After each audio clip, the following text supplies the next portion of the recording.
He's a retired law enforcement officer. He was the youngest officer in his state. During his illustrious law enforcement career, he investigated a murder that involved a hitman for a gang, plus the murder of a 12-year-old. He's here to talk about all that and more.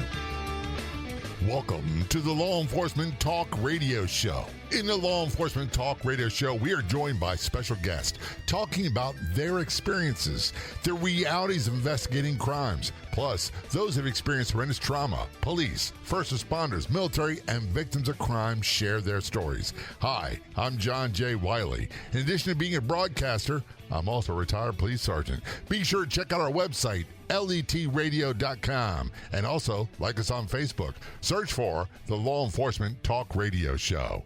There's a couple ways you can stay in touch and keep informed of what's going on with the Law Enforcement Talk Radio Show. Number one, go to our website, letradio.com. Sign up for our email newsletter. It's real easy to find. I promise we don't spam you. I send out about one email every 2 weeks or so. And there's also a feature called broadcast channels on our Facebook page where we send messages directly to your inbox, directly to your messenger. Real easy to sign up for. Make sure you like or follow the Law Enforcement Talk Radio Show Facebook page. And up top, you'll see broadcast channels, one for free podcast versions of the radio show, another one top post of the day. So you too can stay informed quickly, easily, and best of all, like always, free. Contacting us from Florida, we have Thomas Loughren on the Law Enforcement Talk Radio Show. Thomas is a retired law enforcement officer, 51 years experience, and he is in Florida now. He's authored the book When Crisis Meets Courage, a sheriff's true stories of 50 years of duty, danger, sacrifice, and service from the Everglades to ground zero. And his website's 846publishing.com. That's 846publishing.com. Thomas, thanks for your service. A. B, thanks for being a guest on the Law Enforcement Talk Radio Show. Both very much appreciated. Thank you. It's good to have you here, Thomas. And we're going to talk about a couple things. By the way, how long have you been retired from policing? 2.5 years. So you're still relatively new at this whole retirement thing. Yes, I am. Yeah, you're a rookie. I've been retired since '92. I got hurt retired young. Well, congratulations on that. That's when I started being the sheriff of the county. That's my things have changed quite a bit since '92, haven't they? Oh, yes, they have. We'll talk about some of that in a moment. Your career, you did a total of 51 years in law enforcement, and you were the youngest ever officer in the state of New York. How old were you when you did that? I was age 20. And I was 21 when I went in the academy and 22 when I graduated. I thought I was young. The truth is, I thought I knew everything. I didn't know squat. Well, I can relate to that. Same here. I got educated as I went. Yeah. I was really young. Yeah, and we were, and our careers kind of overlapped, but I'd say this: I got trained we had a lot of Vietnam combat veteran police. We had a few command staff. They're Korean War veteran police, and they didn't pull any punches. They were quite abrupt of what they told you. Oh yeah, it was different times then. In fact, you went to school hard knocks. We had Vietnam people too as well, and we were like a band of brothers though. Right. Great respect for everybody. We had a thing too, and it never happened with me, but where they would settle disagreements in the parking garage of the district stations, and they're like, "Yeah, just meet me there, and we'll talk about it then." That sounds familiar. It was a different time. And back then, maybe you can wax poetic and go back on in history a little bit. Back then, and Baltimore had a different lingo, different slang. New York, Florida all uses different languages, different slang. But there was a saying that they had. We didn't have peer support teams. We didn't have critical incidents. We had a case of beer in a parking lot on really bad nights. And the famous saying that a lot of people had was, "Suck it up, Buttercup, you're Baltimore police. You can lick your wounds later on." Well, we didn't have beer in the parking lot, but I can tell you that we had to suck it up, and you had to find your own way, and how I address that. I would talk to the officers that I work with, and you'd end up start laughing and so forth, and you'd have maybe a better way to handle that call or a safer way, and that's how we did things early on. Did you see a big change in your career from 92 to when you retired 2 years ago? Yes. Yes, because I got the opportunity to work at other agencies. It was high crime and much more than where I was in a rural county there. Miami was one of them. And when I became sheriff, it was a whole new world. And I got introduced to things that I never thought I would. Sometimes the real evil people are the ones sitting in a suit and in a powerful job, you know. Oh, yeah. And I could tell you that everything that happened to me in my early years really shaped me for who I am now. And the cadet program was great. When I first became an officer, I found my niche in investigations. I just worked all the time serving cases, and that was the biggest reward I could get. And that's how it all started with me. So when you were a sheriff at one point, was that in New York State or was that in Florida? That was in New York State, and that was I got elected on and took office in January of 1992. Wow. That was and you said it was a real eye-opening experience for you. Oh yeah, because I never mingled with all the governors and the top politicians, state, federal, all that.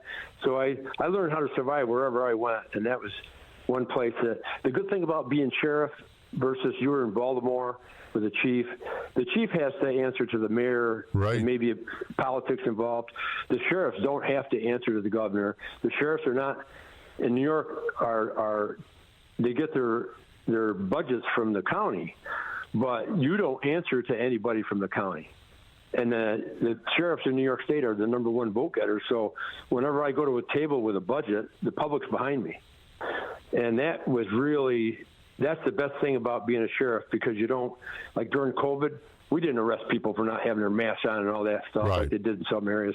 So that's the difference right there. So I was able to take control of our entire agency, and we were very successful. And I was elected for 4-year term, excuse me. Well, congratulations on a good career. And by the way, just personally, I don't have a lot of respect, a lot of admiration, what I did when I was younger, for police chiefs and police commissioners, or whatever terms you want to use. Sheriff's is a different story. The police chiefs, the commissioners, all those people, the directors, they're appointed by mayors and city managers. And they quite often are very political beings. And quite often, especially nowadays, they seem to forget what policing was all about. Oh, there's no question. The country's a mess. And I remember just being, and rarely do I get political, but you brought up something about COVID. And I watched police locking people up for COVID violations. And I'm like, what has happened to this country?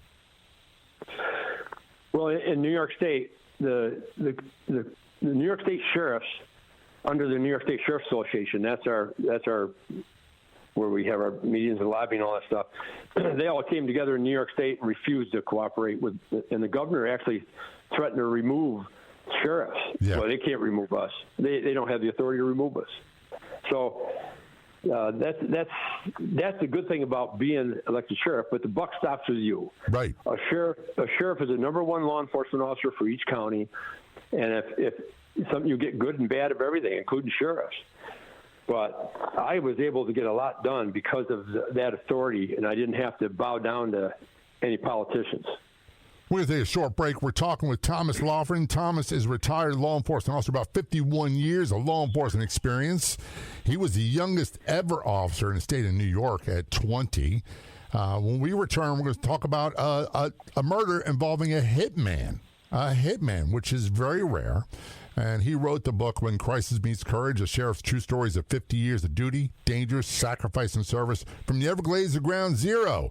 His website is 846publishing.com. That's 846publishing.com. Of all the radio stations in the United States, there are no other shows like the Law Enforcement Talk Radio Show. And on Facebook, there's only one official page. Do a search on Facebook for the Law Enforcement Talk Radio Show, and be sure to like the Law Enforcement Talk Radio Show Facebook page. And this is the Law Enforcement Talk Radio Show. We're going to take a short break. I promise you, we will be right back.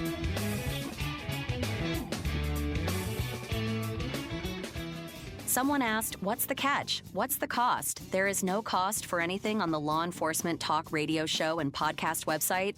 letradio.com. letradio.com. Again, that's letradio.com.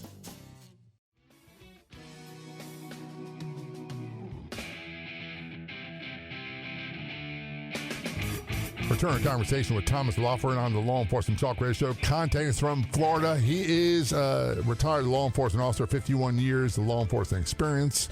He was the youngest ever officer in the state of New York at 20. He wrote the book When Crisis Meets Courage, a sheriff's true stories of 50 years of duty, danger, sacrifice, and service from the Everglades to Ground Zero. And a website. Get more details about the book is 846publishing.com. That's 846publishing.com. One of the things that I almost never talk about policing, period, but I just had the co-workers at the radio station ask me a question about a case that's going on. And one of the things that I, in my career in Baltimore, came across was that, and I always say this, that, tough talk doesn't make a tough man. And lots of people talk a big game when they're walking away. But the real hitmen, the real murderers, they were few and far between.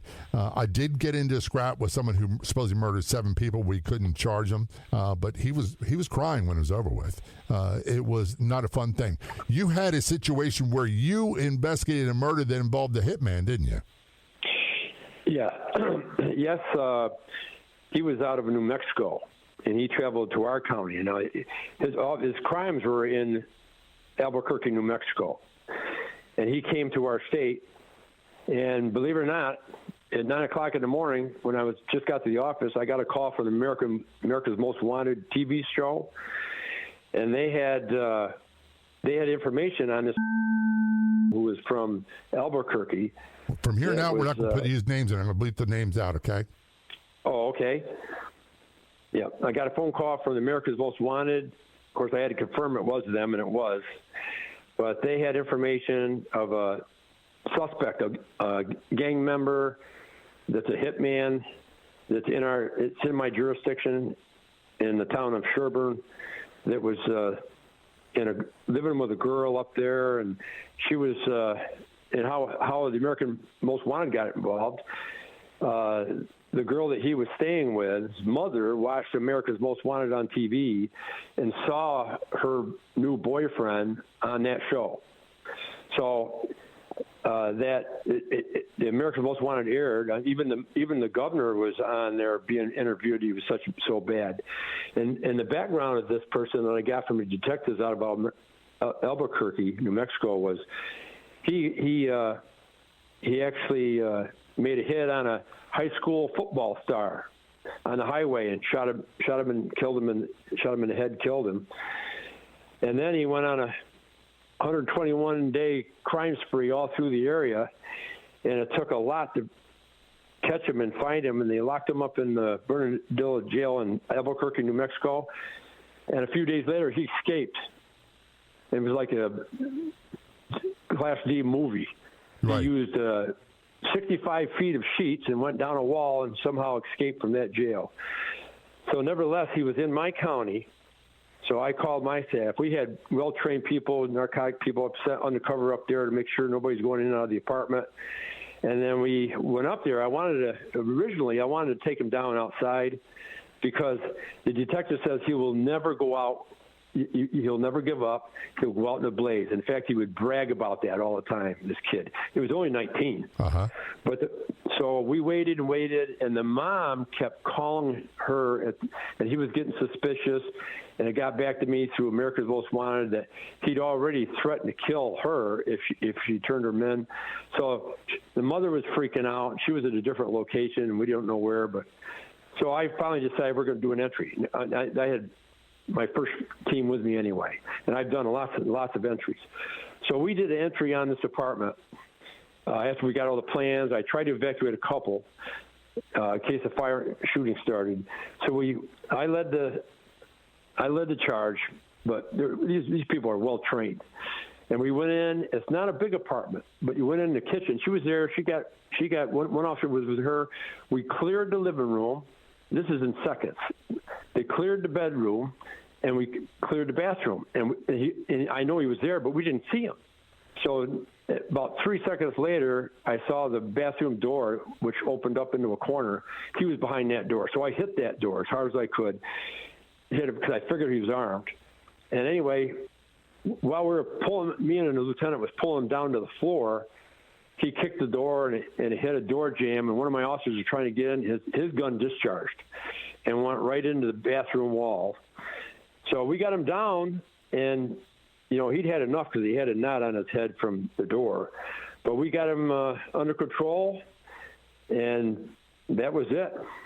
There's no blaze of glory. There's no gunfights from this guy. All the stuff he talked about was just hocus pocus. Well, no, I think what happened, he was up here in our area long enough where he got laid back. That's what I think. Okay. And there was guns there, but he couldn't get to him fast enough. Part of the thing that, and you were the sheriff then, was that the situation? Oh, yes, I was the sheriff. I remember doing raids as a sergeant, and it's a different thing because you're responsible for your people's behavior and responsible for their welfare as well, and I'm sure that entered your mind. Well, no, I'm the kind of person, I've worked all those ranks, and I've always stayed in touch with the people in the trenches. And I don't care, even when everybody got trained, after we trained the whole department, they were good at what they did. I would come to the briefings, and the real bad ones, I would go to the scenes. And made them feel comfortable. But they really, and many times, they didn't need me. That I used to say, hey, if something goes bad, I'll go down with the ship. Right, That's what I hear used you. to tell them. And that was much appreciated by me because quite often when we did really scary things, command staff was not around. Yeah, no, you're absolutely right about that. I'm just not that guy. No, and that's it. And I'm not saying that was the case with everybody. We had a few that broke the mold that were great. They would back you up. They would show up, but they were few and far between. The vast majority, the overwhelming majority, were worthless. Well, the bigger the department is not better. Right. I saw that in Miami, and you see it everywhere. I saw it in my department. These people were almost incompetent. Right. They caused more problems than they're worth, but that's life. But I've always been so proud of my staff and so forth. All the time I've worked, wherever I went, I'd always talk to everybody. Even I would go around and talk to everybody. Right. And just making sure that, and I would always show them my support. I've been on the bad end of getting blamed for something I didn't do because Right. they don't want to get themselves in trouble. And they're usually officers, you know what I mean? Yep. Seniors. And I just never did that. And I didn't allow that in my department either. No, and there was a big thing. There are two things that we didn't tolerate. We didn't. If you did something wrong, you took the blame for it. You didn't pass blame on someone else. Number one. Number two, there was no such thing as corruption. There was unheard of. We didn't tolerate it. We didn't want it. We didn't want it anywhere near us. And by the way, if someone had a reputation of being heavy-handed with their prisoners, they were not welcome on your calls. We're talking with Thomas Loughren. He's retired law enforcement officer, 51 years experience. He's authored a book, When Crisis Meets Courage, a sheriff's true stories of 50 years of duty, danger, sacrifice, and service from the Everglades to ground zero, and a website. You get more details at 846publishing.com. That's 846publishing.com. You can find us on Facebook. Look for and like the Law Enforcement Talk Radio Show Facebook page. This is Law Enforcement Talk Radio Show. You got so much more to talk about. Don't go anywhere. We'll be right back.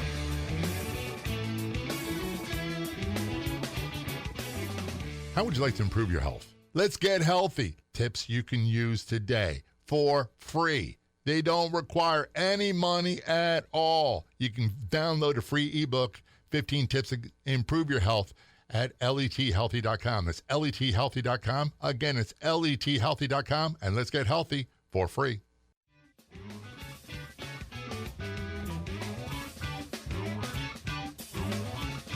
Return to conversation with Thomas Loughren. He is retired law enforcement officer, 51 years experience. He was the youngest ever officer in the state of New York at the age of 20. And he wrote the book, When Crisis Meets Courage, a sheriff's true stories of 50 years of duty, danger, sacrifice, and service from the Everglades to ground zero.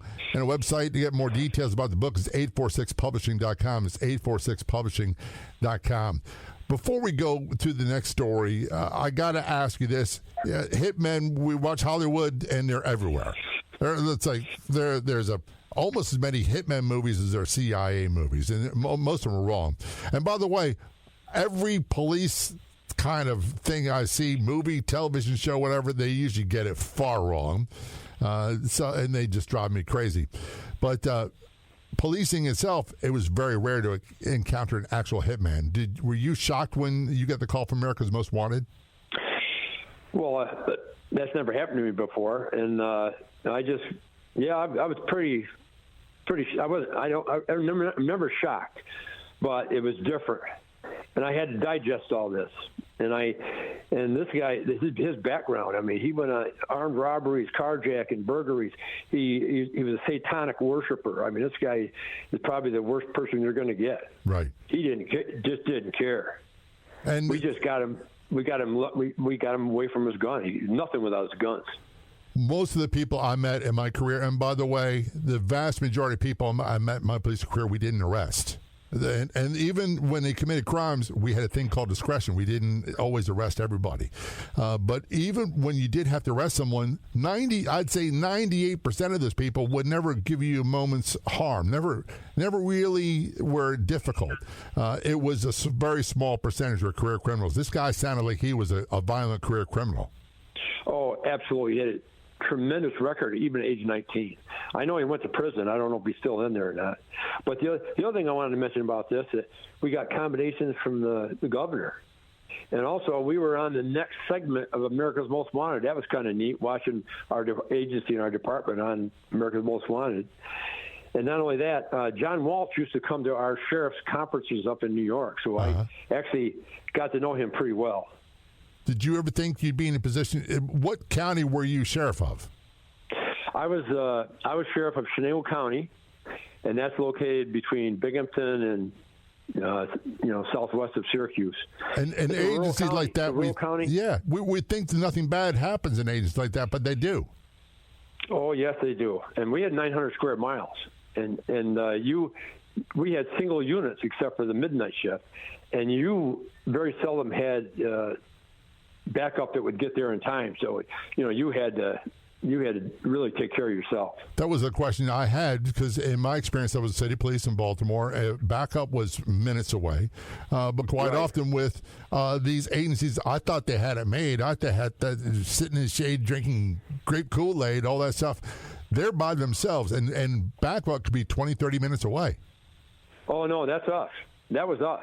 And we used to have a lieutenant says, one man, one fight, one man, one fight. You didn't see him out there. Yeah, of course not. Yeah. But I'll tell you something I did when I graduated from high school. I was 6'2". I played all the sports and stuff, but I was only 160 pounds. So I started lifting in 1971, and I still work out today. I've worked out all these 5 decades, and I got myself up to about 210. Yeah. And that's how I survived. That's what I did too, and I still do. And the reason why I do it today, and I'm in my late 60s now, I go to the gym 3 times a week. I work out hard. I work out heavy. I pray a lot. I meditate. I'm not there to socialize. But bulk and strength was something you needed in police work. Absolutely. And then you had to learn how to deal with fear. Right. And it goes in every scrape you have, every time you survive. After a while, I'm telling you, I'm the luckiest person that I know. I've had plenty of times where it could have ended bad, and I always walked away. And they went to jail, and I went home. And I'll be honest with you, I don't know why. I used to think when I was on a job, I'm totally different than I was then. But I used to think that nothing bad will happen to me because, I'm just that good. Well, it turns out a lot of people that were good police, really good police, didn't make it. No, I know that. That's exactly right. I've lost a lot of friends, a lot of people. The one I had an analogy real quick when I really got seasoned as a cop, that you're in a battle. You're standing on a battlefield, and it's good versus evil, right versus wrong. And then when you really think about this, that kind of that's been forever. Yeah. And when they say to get rid of the jails and let them all out, there's a reason why you have jails. And there's a percentage of evil people out there just based on their actions. Yes, they are. And by the way, that hitman was a perfect example. They're very rare, but they happen. You also were involved in a homicide investigation where a 12-year-old girl was murdered. Can you talk about that? Yes, I can. Unfortunately, I was involved in a lot of murder cases, but this is bad for me. Children get killed, but this is over in the west side of my county, which Osceola. It's called Osceola, and there was a man there that had a house in Osceola, but he actually was out of Jersey somewhere down there. Him and his wife, and they had a kid, and they have gatherings in the summer there where they all go out and have beers and this and that, blah, blah. This guy here that I'm talking about, he'd already spent 10 years in Arizona jail for drug trafficking. So he was there, and his wife and him were having problems because she suspected he was going out on her and blah, blah, blah. So they had a fight at this party, and she went home. And so what he did, he went to his neighbors, which was about 3/4 down the road, and asked them if maybe his wife could babysit the kids because he wanted to make up with his wife. And she wasn't available. So she says, well, do you think that maybe Cheyenne, she's 12 years old. She's never babysitted before. Gorgeous little girl. And he says, you think that she could? And the father says, okay, because he knew him. He says, I don't want you drinking or anything else with her in the vehicle, and I want her home, early hour. Well, she never came home. Mm-hmm. And what happened was he went back to that house, and the wife says, well, I'm not going anywhere with you. You take her back home where she belongs. Well, he didn't take her back home. He went up on a back road, and he constructed this. I mean, it got dark. Next thing you know, he shows up at a hospital 30 miles away with her dead in the truck, laying on the floorboard on the driver's side where he was talking about how he had to try to keep her feet off her body, and she was dead. So he come up with a story. My officers went up there, took him in, and detectives came in, and I came in later on, and he had this whole story. He was cooperating, but it didn't make any common sense at all. He was saying that he took her up there to go see the horses because she likes horses, and then he was doing a 3-point turn with his truck, and he accidentally ran over and killed her. So he gave us the times and all this stuff, and he said he wasn't familiar with the area. We knew he was, but he drove all over the place, all these different towns for hours, and he finally, at 5 o'clock in the morning, he drives into an emergency room, and this dead girl is in the truck. And, it was terrible. I'm not even going to explain. So our officers got involved. I said, crime scenes, people over, and he told us where she died. And it was a bloody mess over there. It's horrible. And then I still to this day struggle with crimes against children. And even preteens, early teens, doesn't matter. We're talking with Thomas Loughren. He's a retired law enforcement officer, 51 years experience. He was the youngest ever law enforcement officer in the state of New York. He wrote the book When Crisis Meets Courage, a sheriff's true stories of 50 years of duty, danger, sacrifice, and service from the Everglades to ground zero. And a website to get more details about the book is 846publishing.com. That's 846publishing.com. Return our conversation with Thomas in just a few moments. This is the Law Enforcement Talk Radio Show. Don't go anywhere. We'll be right back. If you're on the Clubhouse drop-in audio chat app, be sure to look for me and follow me. My name's John, the letter J, Wiley, W-I-L-E-Y. You can also search for @LET Radio Show. That's John J. Wiley, W-I-L-E-Y, @LET Radio Show on the Clubhouse drop-in audio chat app.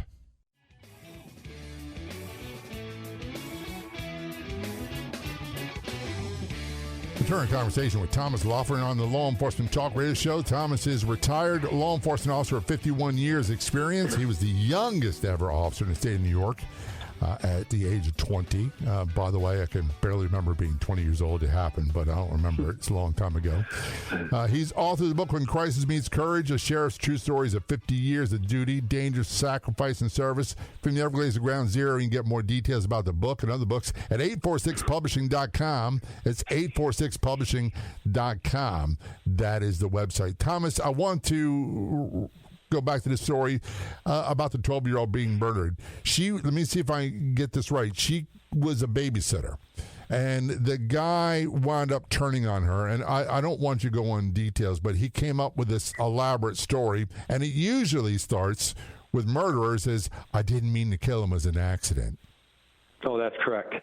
And we couldn't charge him with murder because it quite frankly, he hit her with a car and so forth.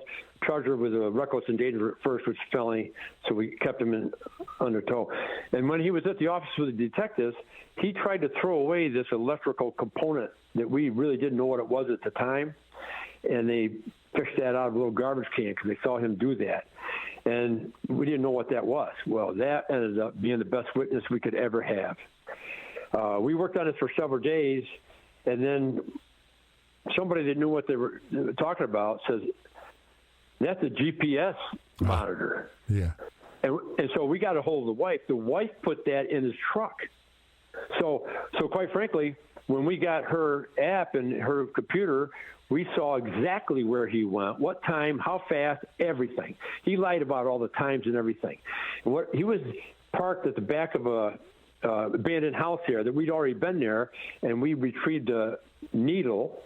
And we also mashed up the tire tracks later on with his truck.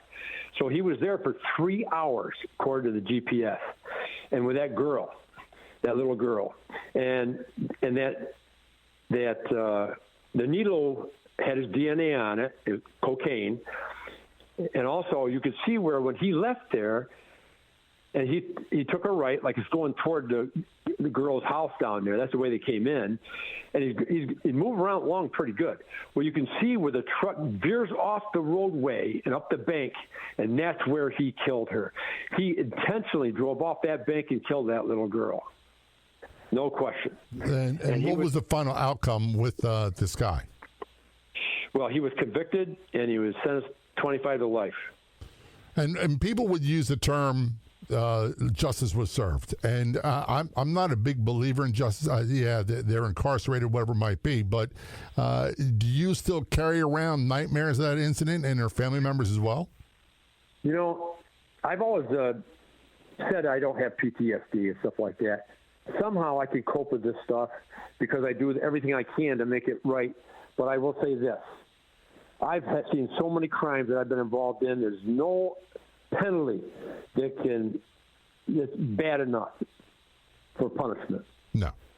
And by the way, when they say that the biggest misconception is when, well, at least there was closure and they got justice. Well, no, it doesn't bring their person back to life. There is no justice. There's only incarceration. And I'm not negative incarceration. A lot of people, I'll be honest with you, a lot of these people, their lifers need to be executed. I'm just saying this right now. People can take what they want.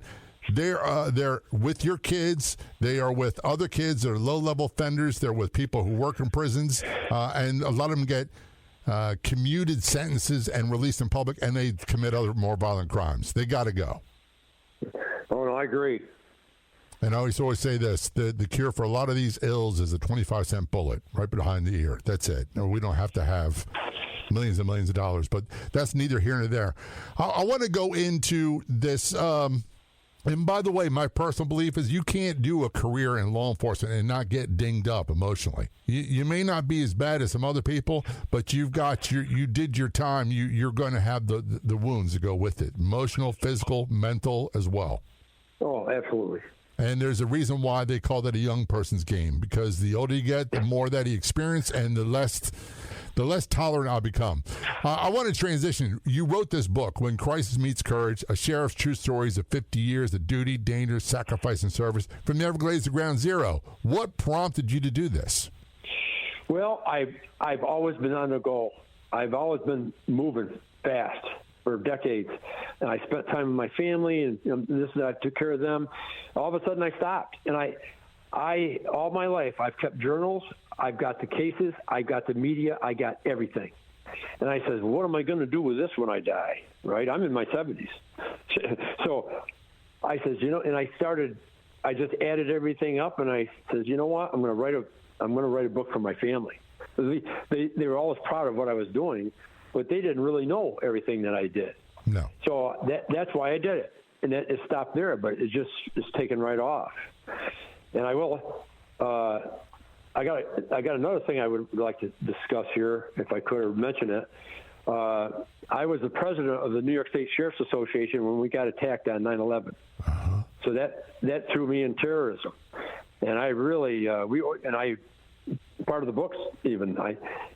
There's a whole section on that, how all the departments and police departments, state police chiefs and sheriffs came together, and we had an army that was working terrorism for a long, long time in New York. It was pretty impressive what we were doing. And it still is. And by the way, I had a guest on the show a long time ago. He's retired NYPD, and part of his tour of duty is he was assigned to Afghanistan. And people don't realize that American police are quite often doing a lot of things that people don't realize. Well, I didn't know that either, but I found out when I got involved in terrorism. I served on the state original counterterrorism board, and that's when I learned about New York City. They have 37,000 cops then. Right.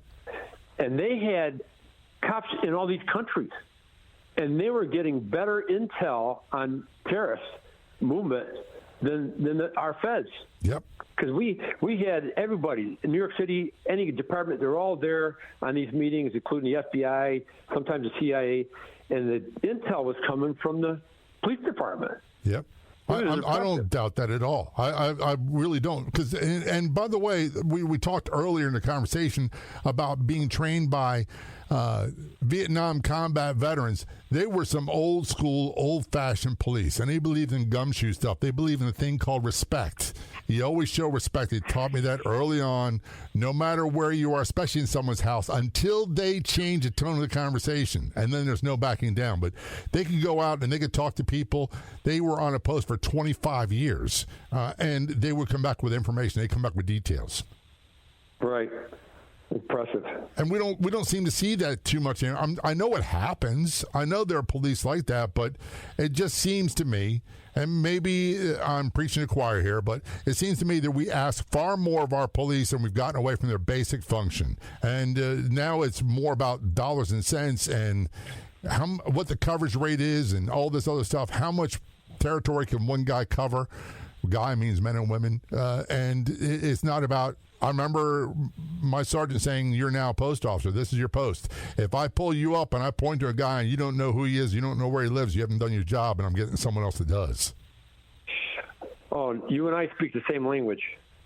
That's the way it was. And by the way, I was taught that because if they ran from you, you'd wind up on their porch. You're right. There was none of this stuff about you have to shoot people. There was none of that stuff. It was like you wound up cutting them. So the book is called When Crisis Meets Courage, A Sheriff's True Stories of 50 Years of Duty, Danger, Sacrifice, and Service from the Everglades to Ground Zero. And by the way, my hat's off to a lot of people with the Ground Zero stuff. We'll talk about it another time. The website, we can get more detail about the book, is 846publishing.com. That's 846publishing.com. In closing, Thomas, this is where you get to pontificate a little bit. What's the biggest change you see in law enforcement today compared to when you were a rookie? They've compromised the police. The police are compromised now. I'll use New York, for example. With all these bail reform states, what they do is they give you a menu. They pass a law that actually they're taking away authority from the discretion of police.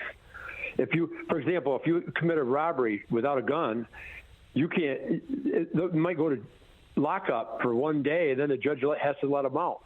You got to give them a ticket, is what you got to do. That's basically what it is. You don't have the discretion. We're talking with Thomas. By the way, thanks for your service and thanks for being guest on the Law Enforcement Talk Radio Show. Both very much appreciated. My pleasure. Pleasure to be here. Of all the radio stations in the United States, there are no other shows like the Law Enforcement Talk Radio Show. And on Facebook, there's only one official page. Do a search on Facebook for the Law Enforcement Talk Radio Show, and be sure to like the Law Enforcement Talk Radio Show Facebook page. I'd like to thank our guests for coming on the Law Enforcement Talk Radio Show. The Law Enforcement Talk Radio Show is a nationally syndicated weekly radio show broadcast on numerous AM and FM radio stations across the country. We're always adding more affiliate stations. If you enjoyed the podcast version of the show, which is always free, please do me a favor and tell a friend or two or three. I'll be back in just a few days with another episode of the Law Enforcement Talk Radio Show and podcast. Until then, this is John J. Wiley. See ya. If you like the show, please take a moment to rate, review, and subscribe. It really does help the show to grow. Thank you for listening.